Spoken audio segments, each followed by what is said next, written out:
Good. All right, coming back in the truck. I'm gonna get in the truck.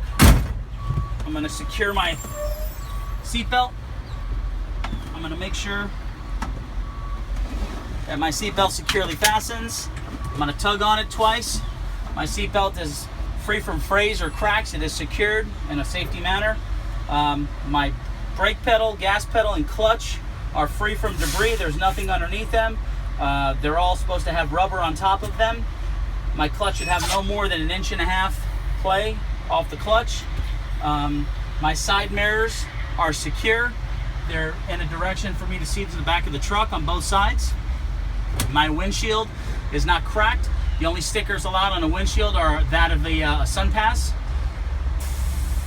In the truck here, I have my safety stuff. So I have my fire extinguisher, which is an ABC fire extinguisher, which is powder based. It is in good working order. It has been manufactured. It has been, the date on it is current. It's properly secured and mounted. I have safety triangles in the back, 3 secured behind the seat. And in the glove box, I have fuses. That is my in-cabin safety. So at this point, I'm going to reset the gauge on the truck so that the gauges should reset and then go back. This truck doesn't do it, but that's the purpose of checking the gauges. So at that point, when they reset, I'm going to go ahead and start the truck.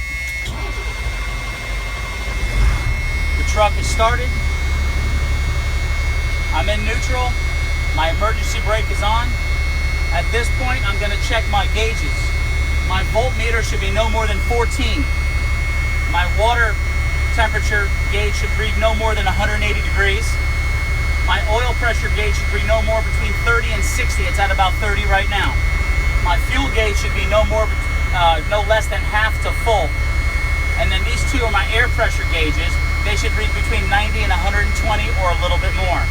At this point, I just did a test, so my air pressure is low right now and it's starting to build. We're going to give it a minute to build. But while that builds, I have lights, I have a horn, I have a city horn, works, country horn, that works. My steering wheel should have no more than 2 inches of play on each side, my steering wheel. I'm going to ask my instructor at this time, can you please, my windshield wipers, I'm going to make sure they work properly. Excuse me, I forgot that. They do. I'm going to check my windshield washer fluid, which I know is empty. I'm going to check my defroster and air conditioner, make sure they work properly with the truck. So at this point, I'll ask my instructor now to go outside. I'm going to do a check on my lights, high beams, turn signals, and emergency flashers. So I'll check my lights, which they work. I'll say, okay, left, does left work? Right works. Emergency flashers, they both work, front and back. And then I'm going to check my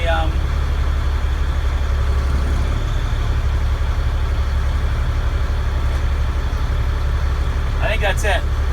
All right, so now at this point, I'm going to check my this is my emergency brake test. I'm going to put the truck in gear, and I'm just going to let off the clutch a little bit while my emergency brake is pulled out. And this is going to tell me if this is working properly. And I'm only doing it until my truck just starts to engage. Right there. At that point, I know my emergency brake is working properly. Now I'm going to test my service brake. So at this point, I'm going to take my emergency brake off. I have a chock behind the rear passenger side wheel to help me so I don't roll back. So at this point, I'll put the truck in gear. My emergency brake is off, and I'm going to let myself coast out a little bit in gear. And then I'm going to roll back, and I'm going to make sure my service brake is working properly. My service brake works properly. I'll put it back in neutral, and I'm rolling back, and I just hit the chock in the back there, so now I'm good, and I'm not going to roll anymore.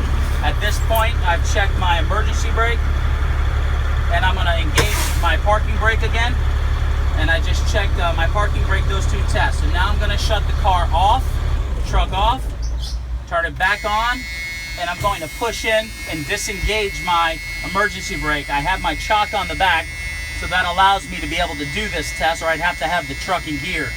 So at this point, with my emergency brake off, I'm going to do what's called an air leak test. My air leak test is going to let me know if I hold in my service brake for up to a minute, and I'm going to check to make sure I don't lose any more than 3 psi. So I'm looking here, and I'm going to do it for a minute. Make sure I don't lose more than 3 psi. And that seems to be good. I mean, I can go for a whole minute here, but there's really no need to.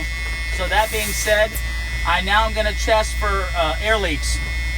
So there's an emergency light that will come on when my PSI gets usually down to around 60 PSI.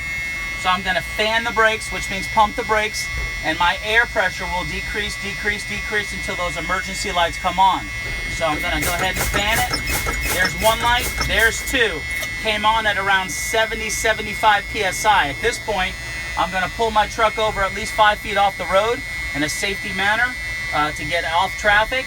And now at this point, I can also test to make sure that if I fan the brakes even more, that the emergency brake will pop back out at around 20 PSI.